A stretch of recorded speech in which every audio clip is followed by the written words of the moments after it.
कुरान में big bang है।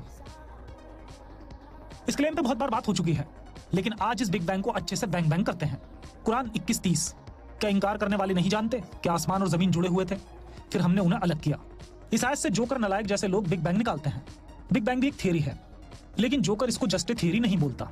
इस्लाम आने से हजारों साल पहले इस किस्म के कई बिग बैंग हुए थे। कैसे, आइए समझते हैं। सुमेर सभ्यता की कहानी में आसमान और जमीन जुड़े हुए थे। हवा के गॉड ने उन्हें अलग कर दिया। बेबीलोनियन कहानी में मार्डूक गॉड ने तियामत देवी के जिस्म के 2 हिस्से करके जमीन आसमान बना दिए। असीरियन कहानी में आशूर गॉड ने तियामत की देवी के 2 हिस्से करके जमीन आसमान बना दिए। यूनानी कहानी में आसमान हमेशा जमीन से चिपका रहता था, उसके बेटे ने उन्हें अलग कर दिया। मिस्र की कहानी में जमीन आसमान हमेशा बैंग बैंग की पोजीशन में रहते थे, मतलब कि आपस में चिपके रहते थे। हवा के गॉड ने उन्हें अलग कर दिया। कई और सभ्यताओं में भी इस किस्म की कहानियां मिलती हैं, जिनमें जमीन आसमान मिले हुए थे, जिन्हें किसी ने अलग कर दिया।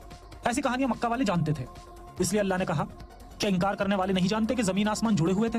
पुरानी कहानियों में कई अलग गॉड थे जिन्होंने जमीन आसमान को अलग किया था। कुरान में उसी पुरानी कहानी में अल्लाह को फिट किया गया है। कुरान में ऐसी कई मिथोलॉजिकल कहानियां या बातें हैं जिनमें अल्लाह को फिट किया गया है। वैसे भी बिग बैंग के करीब 9 अरब साल बाद हमारी जमीन वजूद में आई। अल्लाह के कुन फयाकुन कहने से सब हो जाता है, लेकिन जमीन बनने में 9 अरब साल लगे।